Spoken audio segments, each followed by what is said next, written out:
नमस्कार। Sunday special के इस शो में बात एक बार फिर प्रयागराज महाकुंभ 2025 की।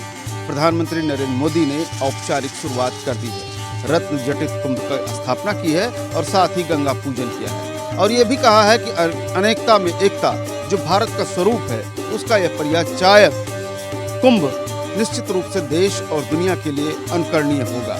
आने वाले एक महीने तक लगातार यहाँ पर साधु संतों का जमावड़ा होगा, गृहस्थ आएंगे और देश और दुनिया से सैलानी भी आएंगे। क्या व्यवस्था है, किस तरीके से इस कुंभ संचालित होगा, किस तरह से इसकी संपन्नता होगी, क्या कुछ होगा, आइए हम बताते हैं।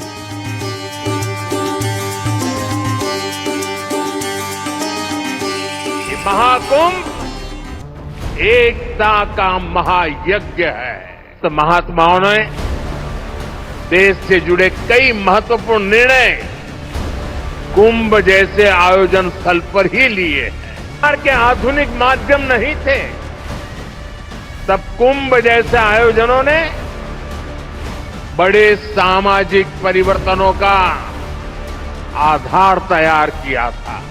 ये प्रयाग है।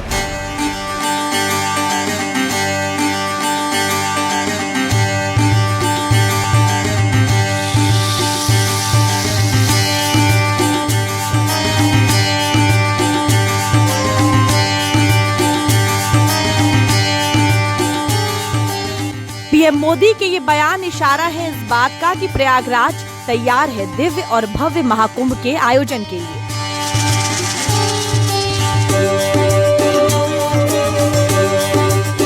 प्रयागराज तैयार है सनातन का परचम लहराने के लिए। प्रयागराज तैयार है दुनिया में अपना डंका बजाने के लिए। प्रयागराज तैयार है भारत के आध्यात्मिक और सांस्कृतिक पहचान को नए शिखर पर ले जाने के लिए।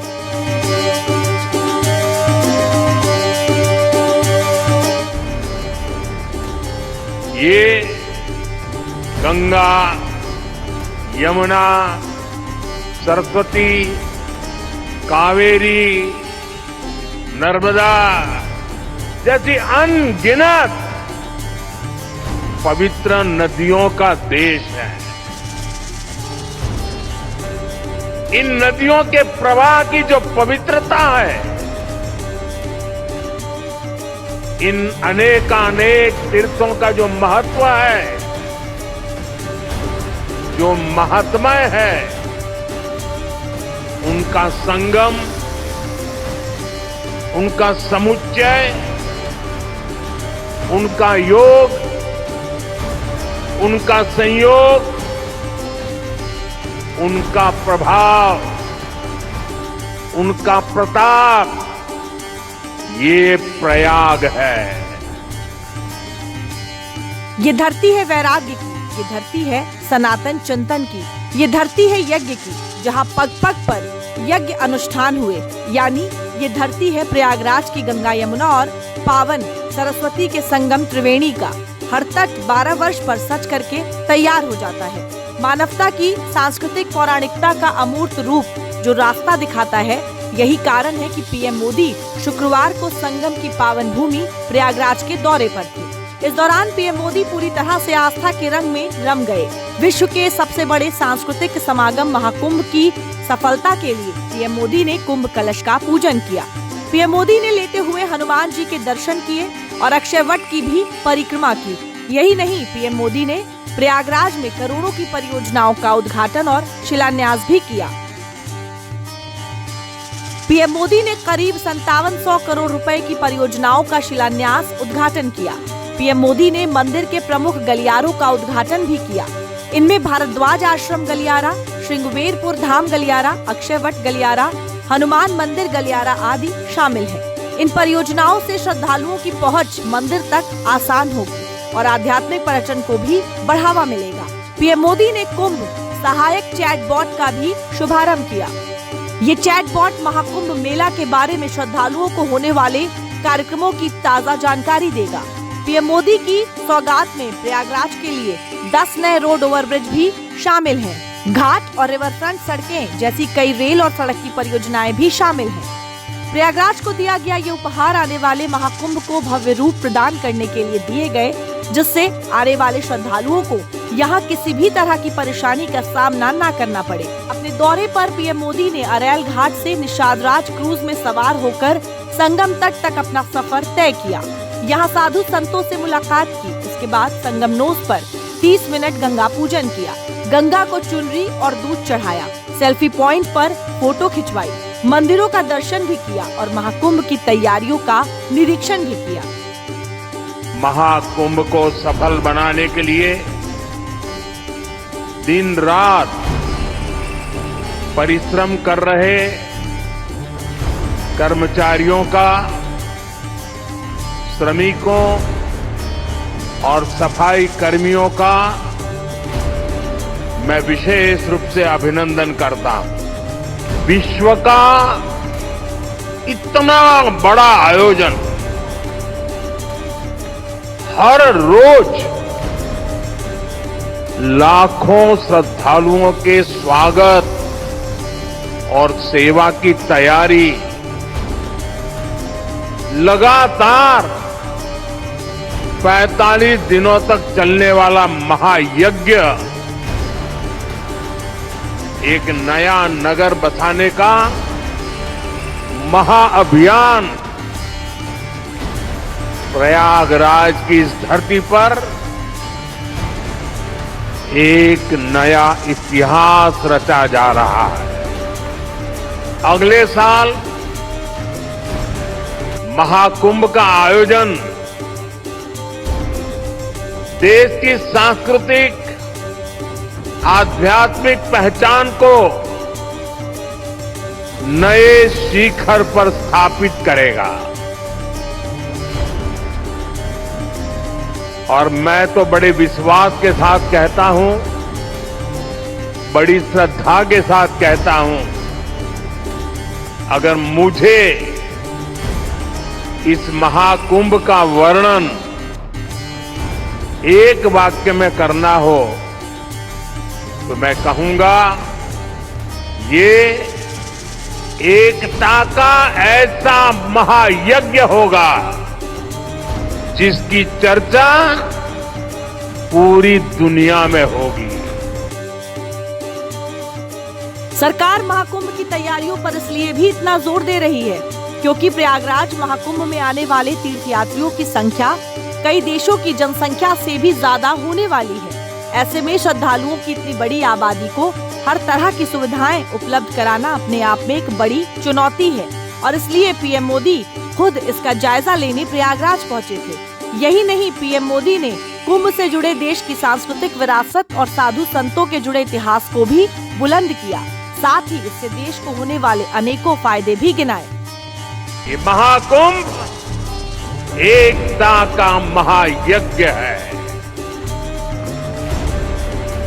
जिसमें हर तरह के भेदभाव की आहुति दी जाती। यहां संगम में डुबकी लगाने वाला हर भारतीय एक भारत श्रेष्ठ भारत की अद्भुत तस्वीर प्रस्तुत करता है। साथियों, महाकुंभ की परंपरा का सबसे अहम पहलू ये है कि इस दौरान देश को दिशा मिलती है। कुंभ के दौरान संतों के वाद में, संवाद में, शास्त्रार्थ में, शास्त्रार्थ के अंदर देश के सामने मौजूद अहम विषयों पर, देश के सामने मौजूद चुनौतियों पर व्यापक चर्चा होती और फिर संत जन मिलकर राष्ट्र के विचारों को एक नई ऊर्जा देते थे, नई राह भी दिखाते थे।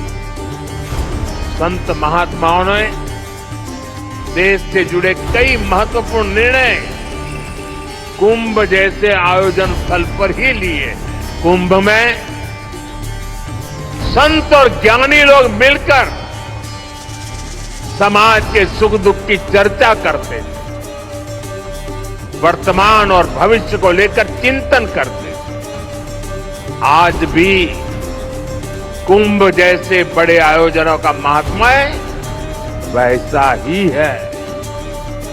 ऐसे आयोजनों से देश के कोने कोने में समाज में सकारात्मक संदेश जाता है। राष्ट्र चिंतन की ये धारा निरंतर प्रवाहित होती है। कुंभ में सरकार की सबसे बड़ी प्राथमिकता श्रद्धालुओं की सुरक्षा है। वैसे तो यूपी में जब से योगी सरकार आई है तब से सुरक्षा व्यवस्था काफी चुस्त दुरुस्त ही रहती है। अभी 6 साल पहले ही प्रयागराज में कुंभ का आयोजन हुआ था और उसमें योगी सरकार की तरफ से की गई व्यवस्था की चर्चा पूरी दुनिया में हुई थी। अब दोबारा जब प्रयागराज में एक बार फिर महाकुंभ का आयोजन हो रहा है तो एक बार फिर सीएम योगी ने इसकी जिम्मेदारी अपने कंधों पर ली है। यही नहीं, योगी सरकार श्रद्धालुओं को दर्शन करने में कोई दिक्कत न आए ये भी तय करने में कोई कोर कसर नहीं छोड़ रही है। पहली बार 2019 के प्रयागराज कुंभ में प्रधानमंत्री जी की ही प्रेरणा से, उनके मार्गदर्शन और उनके आदेश पर सैकड़ों वर्षों के बाद श्रद्धालु जनों को अक्षय वट के दर्शन हुए थे। इस बार आदरणीय प्रधानमंत्री जी के ही मार्गदर्शन में अक्षय वट कॉरिडोर का भी आज उद्घाटन होने जा रहा है। बड़े हनुमान जी जिनका अभिषेक करने के लिए मां गंगा प्रतिवर्ष आती है, बड़े हनुमान जी मंदिर का भी कॉरिडोर का लोकार्पण आज आदरणीय प्रधानमंत्री जी के कर कमलों से होने जा रहा है। सरस्वती कूप, जिस त्रिवेणी में अदृश्य रूप में मां सरस्वती वास करती है, पहली बार श्रद्धालु जनों को 2019 में सरस्वती कूप के भी दर्शन हुए थे और वह भव्य रूप आज यहां पर सरस्वती कूप कॉरिडोर के लोकार्पण के साथ होगा। महाकुंभ को भव्य और दिव्य बनाने के लिए डबल इंजन की सरकार पूरी तैयारी कर चुकी है, जिसके अंतर्गत 1610 करोड़ से यात्री सुविधाओं के लिए 9 रेलवे स्टेशनों का उन्नयन एवं विकास, 1376 करोड़ से 61 सड़कों का चौड़ीकरण, सुदृढ़ीकरण एवं सौंदर्यीकरण, 1170 करोड़ से 10 आरओबी फ्लाईओवर, 100 करोड़ से 4 नालों का अवरोधन, दिशा परिवर्तन एवं सुदृढ़ीकरण, 304 करोड़ से 7 स्थायी घाटों एवं 8 नदी तट सड़कों का सुदृढ़ीकरण, 215 करोड़ से 13 सीवरेज परियोजनाओं का उन्नयन, पेयजल सुविधाओं का विकास, 203 करोड़ से 4 नए ट्रांसफार्मर, 2 सब स्टेशनों की स्थापना और विद्युत ढांचे का उन्नयन। दुनिया के सबसे बड़े आध्यात्मिक समागम के लिए प्रयागराज तैयार है। अध्यात्म और आस्था का ऐसा ऐतिहासिक मंच जहां दुनिया आकर सिमट जाएगी। यहाँ महज देश ही नहीं बल्कि दुनिया की साझा संस्कृति का एहसास होगा। करीब 40 करोड़ लोगों का हुजूम प्रयागराज की पावन धरती पर अपना कदम रखेगा। मां गंगा के निर्मल जल में डुबकी लगाएगा। देश और दुनिया के लोग मां गंगा के निर्मल और ओजस्वी जल से आचमन करेंगे, भारत के अध्यात्म का रसपान करेंगे और फिर अपने देश को विदा हो जाएंगे। पर साथ में जो लेकर जाएंगे वो है भारत की मजबूत सभ्यता, एकता और धर्म से ओतप्रोत सामाजिक परिवेश को। इस समय से वो रौनक दिखनी भी शुरू हो गई है। संपूर्ण कुंभ मेले को दिव्य और भव्य बनाने के लिए उत्तर प्रदेश शासन लगातार यहाँ पर लगा हुआ है। मानवता की अमूर्त सांस्कृतिक धरोहर के रूप में महाकुंभ को जाना जाता है।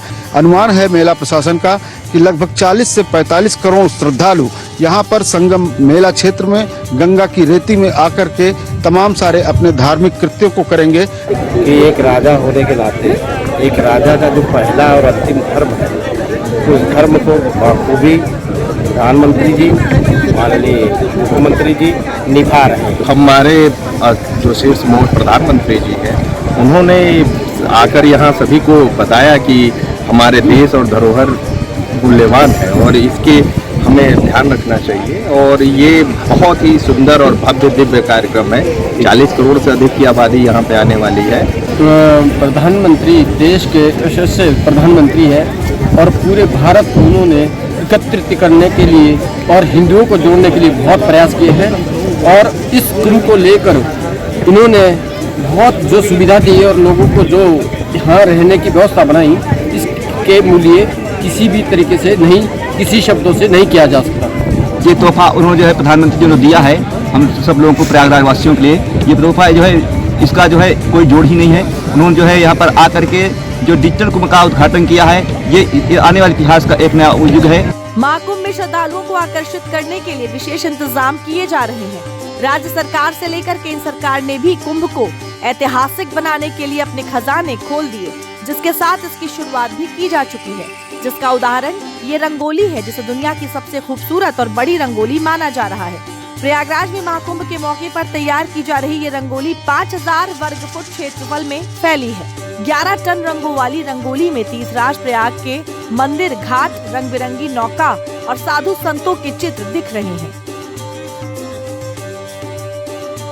हम कहना चाहेंगे कि जो प्रयागराज में रंगोली बन रहा है, फिलहाल तो ये भी बताया गया कि 55,000 स्क्वायर फीट में ये बनाया जा रहा है। इसमें हम सभी महिलाओं का योगदान है और हम महिलाएं मिलकर इस रंगोली को पूरा करेंगे। हम अपनी एक अलग अलग भूमिका निभा रहे हैं हर चीज में, और हम इस महाकुंभ को एक रंगोली के माध्यम से एक निर्देश दे रहे हैं उसको स्वच्छ और सुंदर बनाने के लिए। तो हमारा बस यही एक उद्देश्य है कि हमारा महाकुंभ स्वच्छ रहे, प्रयागराज स्वच्छ रहे, और जो भी देश विदेश के लोग हमारे यहाँ आ रहे हैं उनको भी एक स्वच्छता का निर्देश मिले यहाँ से कि हाँ, प्रयागराज हमारा कितना स्वच्छ है।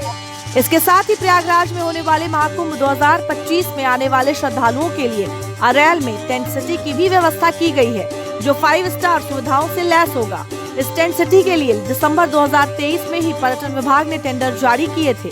इसमें 2000 टेंट होंगे और लोग इसकी बुकिंग करा सकते हैं। एक नजर टेंट सिटी से मिलने वाली सुविधाओं पर भी डाल लेते हैं। टेंट सिटी में 2000 टेंट होंगे। विला, सुपर डीलक्स और डीलक्स श्रेणी में अलग अलग सुविधाएं मिलेंगी। इसमें पर्यटकों और श्रद्धालुओं के लिए फूड कोर्ट, वेलनेस सेंटर, यज्ञशाला की भी व्यवस्था रहेगी। ये सुविधा 60 दिनों तक जारी रहेगी। इसकी साइट पर जाकर इसकी बुकिंग करा सकते हैं। महाकुंभ 13 जनवरी से शुरू हो रहा है। इसके एक महीने पहले ही देश भर से साधु संत प्रयागराज पहुंचने लगे हैं। शनिवार को श्री पंचदशनाम जूना अखाड़ा का छावनी प्रवेश यानी पेशवाई और किन्नर अखाड़े की देवत्व यात्रा निकाली गई। संतों ने हर हर महादेव के जय घोष के साथ यात्रा शुरू की। इसमें विदेश के साथ भारत के कई राज्यों से अखाड़ों के करीब 5000 पदाधिकारी और संत शामिल हुए। ढोल नगाड़ों के साथ साधु संतों ने महाकुंभ नगर में प्रवेश किया। महाकुंभ पर आज पूरे विश्व में भारत की सनातन संवेदनाएं ख्यात है। आज संसार भर के लोगों का ध्यान कुंभ की ओर है। कई करोड़ लोग कुंभ में आ रहे हैं। आज इसका पहला दिन है। आज हम छावनी में प्रवेश कर रहे हैं। आज सारे साधु संत महात्मा गिरी कंदराओं से, जो हिमोपत्यकाओं से निकल कर आए, लाखों संत और नागा आज प्रवेश कर रहे हैं कुंभ में। तो ऐसा कहा जा सकता है कि श्री पंचदशनाम जूना अखाड़ा का ये जो छावनी प्रदेश है, ये हमारे कुंभ का पहला दिन, और आज से हमारे सारे पूजा और अनुष्ठान के क्रम आरंभ हो जाए। ये यात्रा इतनी भव्य थी कि लोग इसे देखकर मंत्रमुग्ध हो गए। आखिर कैसे निकली ये यात्रा, आप भी जानिए। यमुना तट पर स्थित मौजगिरी आश्रम से ये यात्रा शुरू हुई। इसमें चांदी के सिंहासन पर महामंडलेश्वर छात्र और चमर के साथ चले। संत शंखनाद कर करतब दिखाते हुए चले। जिधर से यात्रा गुजरी, लोगों ने साधु संतों पर फूल बरसाए। सबसे आगे जूना अखाड़े के देवता दत्तात्रेय भगवान, इसके बाद धर्मध्वजा और आचार्य महामंडलेश्वर अवधेशानंद महाराज चल रहे थे। इसके पीछे किन्नर अखाड़े के आचार्य महामंडलेश्वर डॉक्टर लक्ष्मी नारायण त्रिपाठी, साथ ही महामंडलेश्वर कौशल्यानंद गिरी समेत सैकड़ों संत चल रहे थे। इस यात्रा में देश के साधु संतों के अलावा विदेशों से आए साधुओं के भी दर्शन किए गए। इस बार के महाकुंभ को भव्य बनाने में सरकार भी लगी हुई है और लगातार इसका निरीक्षण कर रही है। पर्यटन विभाग द्वारा महाकुंभ को दिव्य और भव्य बनाने के लिए हर संभव प्रयास किया जा रहा है, जिससे सभी पर्यटकों के कुंभ का सफर यादगार बन सके। सीएम योगी ने महाकुंभ की तैयारी को लेकर अपने मंत्रियों को जिम्मेदारी सौंपी है। योगी के मंत्री अलग अलग राज्यों में जाकर लोगों को महाकुंभ के लिए आमंत्रित कर रहे हैं। मंत्रियों के लिए 5 दिसंबर से 30 दिसंबर के बीच अलग अलग राज्यों में जाने का कार्यक्रम बनाया गया है। उन्हें भी जान लेते हैं।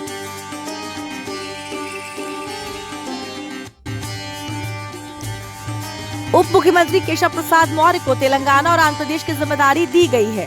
पंचायती राज मंत्री ओम प्रकाश राजभर को सिक्किम में न्योता बांटने की मिली जिम्मेदारी। बिहार और वेस्ट बंगाल में सरकार का निमंत्रण मंत्री राकेश सचान और दयाशंकर सिंह बांटेंगे।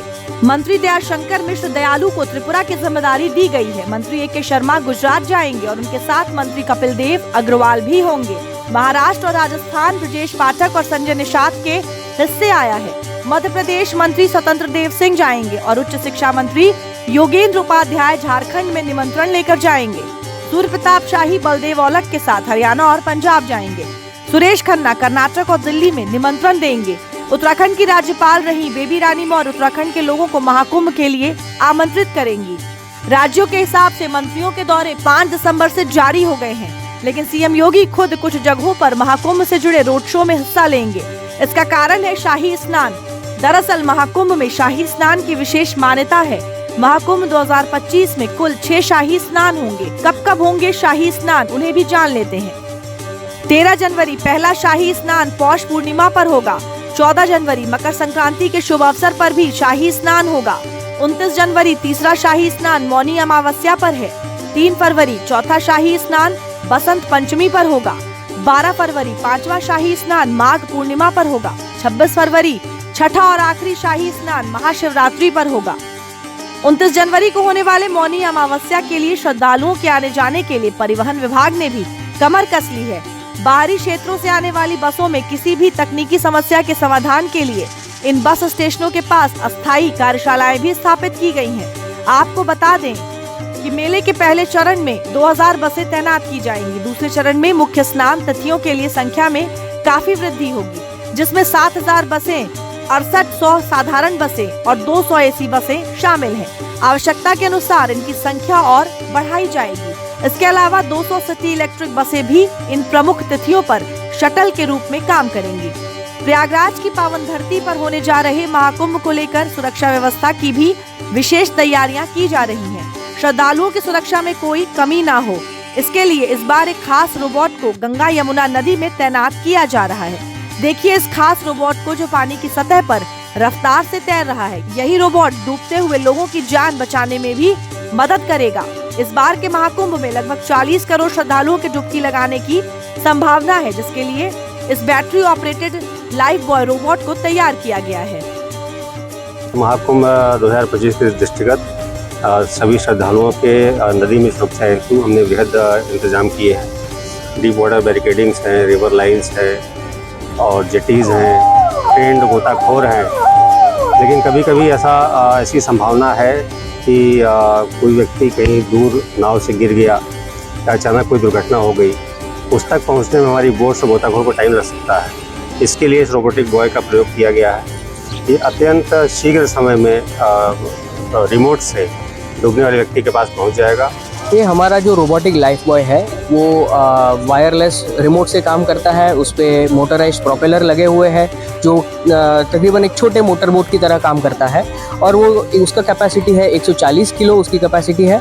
वो 2 जन उस पर आराम से पकड़ सकते हैं और वो हम वापस ला सकते हैं उनको। महाकुंभ के लिए प्रयागराज आने वाले श्रद्धालुओं को बेहतर लोकल ट्रांसपोर्ट की सुविधा देने के लिए ओला उबर की तरह ही ऑनलाइन ई रिक्शा और ई ऑटो बुकिंग की सुविधा यहाँ पर आने वाले लोगों को मिलेगी और इसीलिए इन ई व्हीकल्स के ड्राइवरों को लगातार ट्रेनिंग दी जा रही है। इससे श्रद्धालुओं को सस्ती राइड तो मिलेगी ही, योगी सरकार की ग्रीन महाकुंभ का लक्ष्य भी पूरा होगा। श्रद्धालु लोकल राइड के लिए ई व्हीकल चुनेंगे। ड्राइवरों को मेहमानों से अच्छा व्यवहार करने की ट्रेनिंग, हिंदी या अंग्रेजी भाषा की ट्रेनिंग, ई व्हीकल्स रेलवे स्टेशन, बस अड्डा, हवाई अड्डा, प्रयागराज के सभी होटल्स पर भी उपलब्ध। सभी ई रिक्शा जीपीएस सिस्टम से होंगे ट्रैक। किराया पूरी तरह से ट्रांसपेरेंट होगा। महाकुंभ की महापरिवहन व्यवस्था को लेकर लगातार तैयारियां जारी हैं ताकि देश के किसी भी कोने से किसी भी इंसान को महाकुंभ तक पहुंचने में दिक्कत ना हो।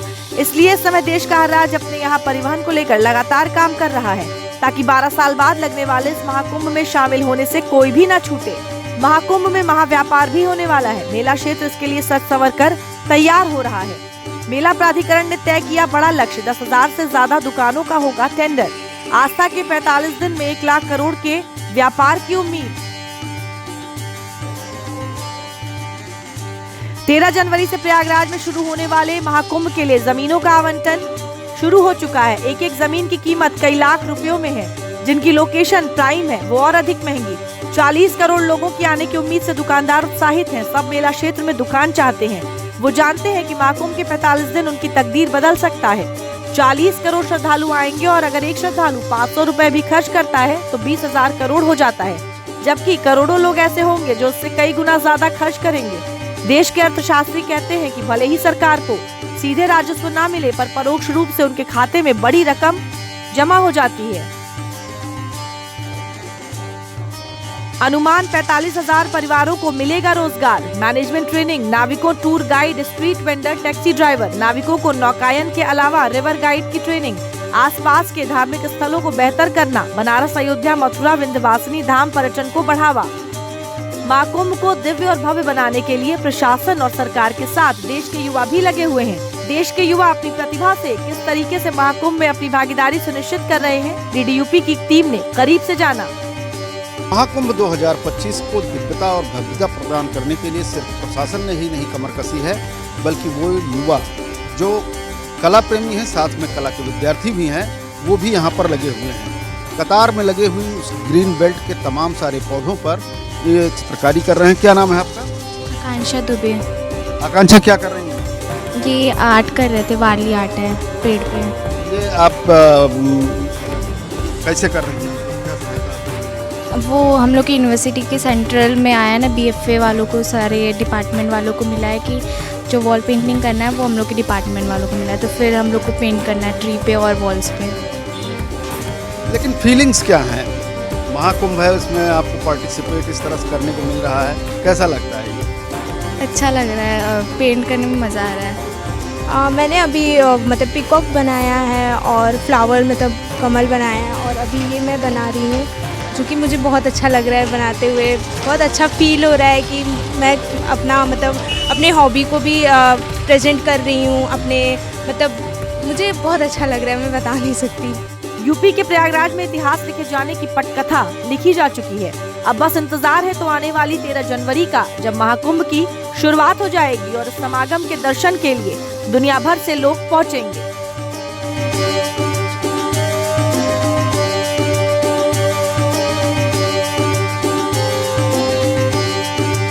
तैयारियां बताती हैं कि महाकुंभ 2025 अविस्मरणीय होगा, दिव्य होगा, भव्य होगा, साथ ही डिजिटल भी होगा, और इसी के साथ देश और दुनिया को जीने का एक संदेश भी देने वाला होगा। कैमरामैन विवेक के साथ आशुतोष शुक्ला, डीडी न्यूज़, प्रयागराज।